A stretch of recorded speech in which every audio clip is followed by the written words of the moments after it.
Bismillahirrahmanirrahim. Assalamualaikum warahmatullahi wabarakatuh.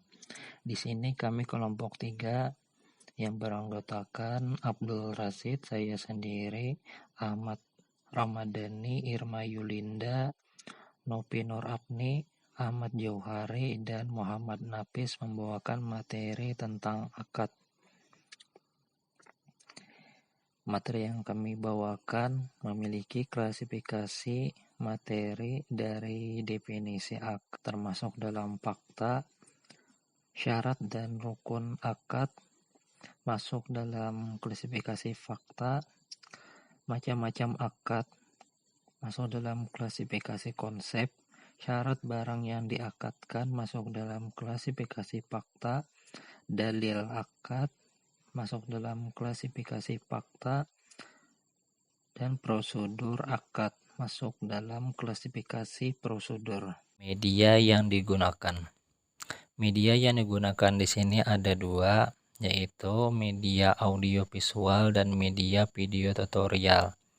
Di sini kami mengutip dari penelitian Danijar Auzarrahman pada pengembangan media pembelajaran audiovisual untuk meningkatkan prestasi belajar menggambar untuk siswa kelas 11 di SMA Negeri 2 Ponorogo, menunjukkan bahwasannya setelah menggunakan media audiovisual pada kelas 11 IPA 3 persentase kelulusan dari 40% menjadi 80%. Kemudian pada siswa IPA 4 persentase kelulusan dari 30% kriteria kurang menjadi 43% kriteria cukup. Kedua, media video tutorial. Di sini kami mengutip dari penelitian Anwar Effendi, Sri Sumarni, Agus Effendi pada pengembangan media pembelajaran berbasis video tutorial pada mata kuliah Mekanika Tanah. Hasil penelitian menunjukkan bahwa persentase 79-58% termasuk kategori layak. Penilaian ahli media diperoleh persentase sebesar 77,5% termasuk kategori layak.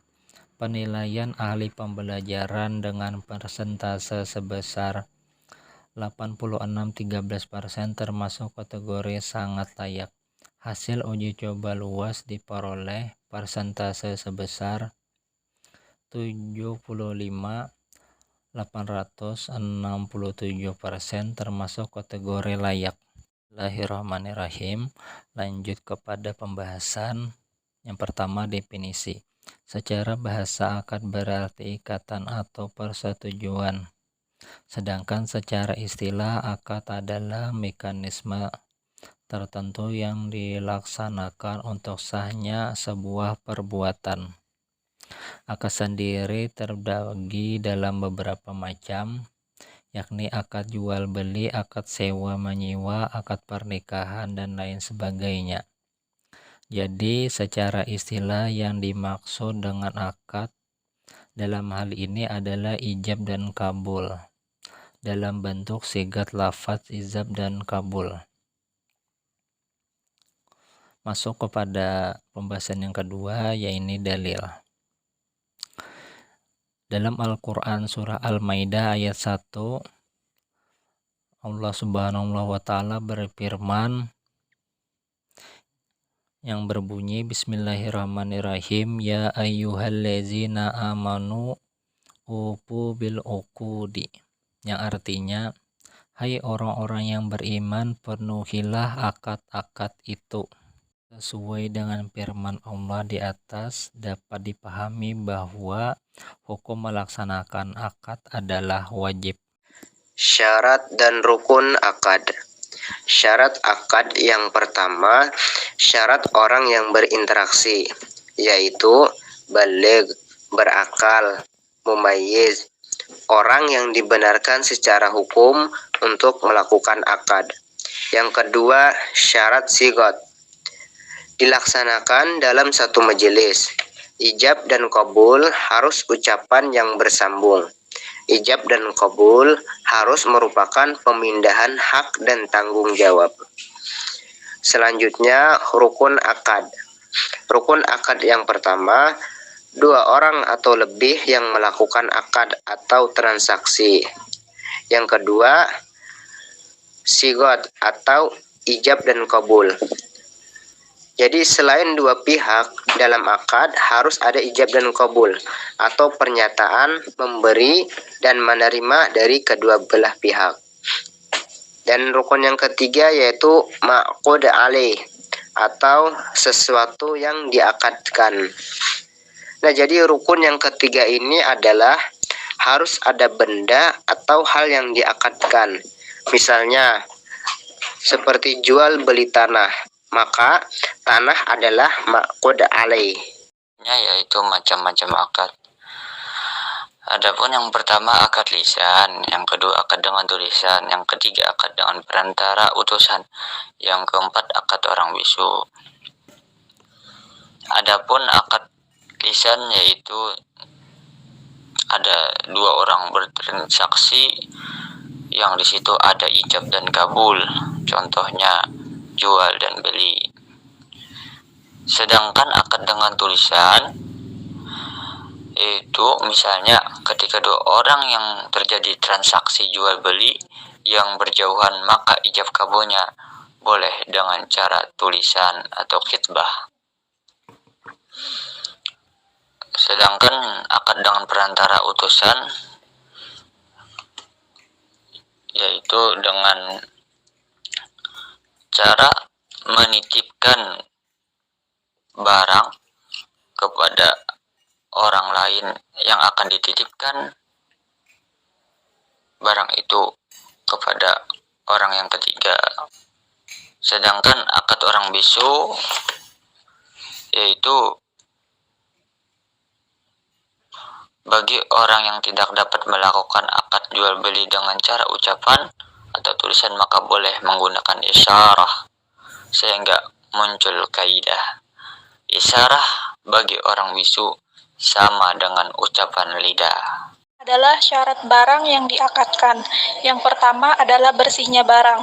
Tentang bersihnya barang, berdasarkan pada hadis dari Jabir bahwasanya ia mendengar Rasulullah bersabda, sesungguhnya Allah mengharamkan menjual belikan khamar, bangkai, babi, dan patung-patung. Kemudian ditanyakan pada Rasul, wahai Rasulullah, bagaimana dengan syuhum atau lemak-lemak? Bangkai yang digunakan untuk melempar perahu, meminyaki kulit-kulit, dan dijadikan sebagai bahan bakar-bakar lampu orang-orang. Rasulullah menjawab, tidak, dia tetap haram. Mazhab Hanafi dan mazhab Zahiri berpendapat barang yang ada manfaatnya, hal itu dinilai halal untuk dijual. Untuk itu, mereka mengatakan diperbolehkan seseorang menjual kotoran-kotoran atau tinja dan sampah-sampah yang mengandung najis karena sangat dibutuhkan guna untuk keperluan perkebunan. Barang-barang tersebut telah dimanfaatkan sebagai bahan bakar perapian dan juga dapat digunakan sebagai pupuk tanaman. Selanjutnya, yang kedua adalah harus bermanfaat. Tidak diperbolehkan jual beli serangga, ular, tikus, kecuali untuk dimanfaatkan. Juga boleh jual beli kucing, lebah, beruang, singa, dan binatang lain yang berguna untuk berburu atau dapat dimanfaatkan kulitnya. Demikian pula memperjualbelikan gajah untuk mengangkut barang, burung beo, burung merak, dan burung-burung lain yang bentuknya indah sekalipun tidak untuk dimakan, tetapi dengan tujuan menikmati suara dan bentuknya. Tidak diperbolehkan jual beli anjing yang bukan anjing terdidik, karena Rasulullah mencegahnya. Anjing-anjing yang dapat dijinakan seperti untuk penjagaan, anjing penjaga tanaman, menurut Abu Hanifah, boleh diperjualbelikan. Menurut An-Nakhai, yang diperbolehkan hanya memperjualbelikan anjing berburu. Dengan berdalil kepada ucapan Rasulullah yang melarang memperjualbelikan anjing kecuali anjing untuk berburu. Hadis ini diriwayatkan An-Nasai dari Jabir dan Al-Hafiz mengatakan sanadnya dapat dipercaya. Selanjutnya, yang bertindak pemilik barang atau yang diberikan izin oleh pemilik. Diriwayatkan Al-Bukhari dan Al-Bariki bahwa dia berkata, Rasulullah pernah mengutusku membeli kambing untuknya dengan beberapa dinar yang diberikan kepadaku. Aku kemudian membelikannya 2 kambing untuknya. Salah satunya aku beli dengan harga 1 dinar dan aku kembali dengan membawa sisa uang dan kambing. Rasulullah lalu berkata kepadaku, "Moga-moga Allah memberkahi tindakan tangan kananmu." Abu Daud dan At-Tirmidzi meriwayatkan dari Hakim bin Hazan bahwa Nabi Shallallahu Alaihi Wasallam pernah mengutusnya untuk membelikannya seekor kambing untuk kurban dengan harga beberapa dinar. Kemudian dibelinya binatang itu dan ia mendapat keuntungan 1 dinar yang kemudian ia jual seharga 2 dinar. Kemudian ia membeli kambing lain seharga 2 dinar dan membawanya kepada Rasulullah dengan beberapa dinar. Rasulullah lalu bersabda, "Moga-moga Allah memberkahi tindakanmu." Selanjutnya, dapat dihitung waktu penyerahannya secara syara dan masa. Sesuatu yang tidak dapat dihitung pada waktu penyerahannya tidak sah dijual, seperti ikan yang berada di dalam air.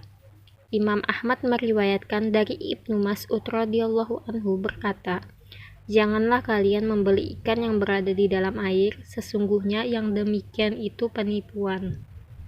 Oke, baiklah, kita akan lanjut ke poin berikutnya, yaitu bahwa barang yang dibeli harganya diketahui. Apabila salah satu atau kedua-duanya dari barang dan harga tidak diketahui, jual beli tidak sah karena mengandung unsur penipuan. Mengenai syarat mengetahui barang yang dijual, cukup dengan penyaksian. Diperbolehkan jual beli barang yang tidak ada di majelis akad dengan syarat kriteria barang tersebut terinci dengan jelas atau jual beli salam.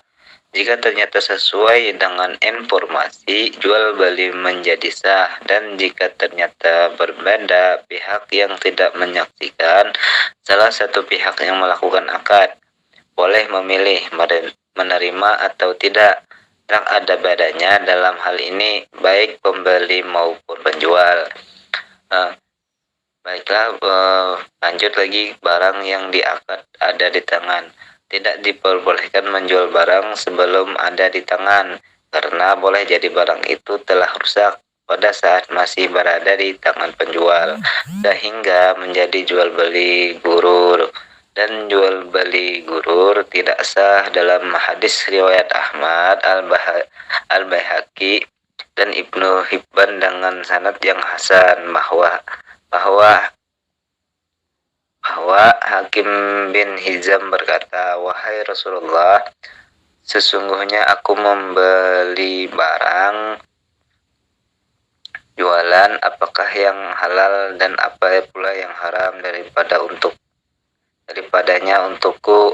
Rasulullah bersabda, "Jika kamu telah membeli sesuatu, maka janganlah kau jual sebelum ada di tanganmu." Ada kopi ya? Ada, Pak. Oh ya. Saya beli kopi, duduk. Kopi Kopi apa? kopi hitam. Sistem. Kopi hitam. Saya ada temen di luar jadi belinya dua. Beli 2, Pak. Mm.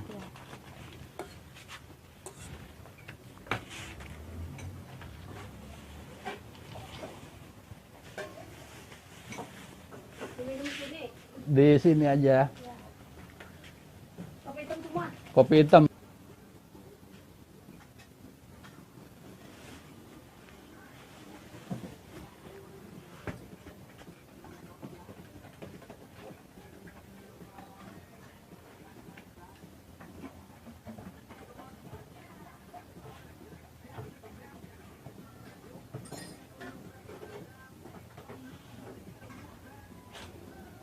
Ini, Pak. Ya. Berapa? 6.000, Pak. 6.000. Ya, 6.000 kembali 4.000. kembali 4.000. Iya. Saya beli ya, Mbak ya? Iya, saya jual. Ya. Makasih ya. Sama-sama, Iya. Pak. Nah, ngopi. Nah, itu sahabat, ini kopi udah saya bayar. Ini kopi udah milik saya sekarang, bukan milik Mbak yang punya warung lagi. Jadi ini sudah sudah halal karena saya sudah melakukan jual beli dengan yang ngejual kopi ini. Ya, itu saja.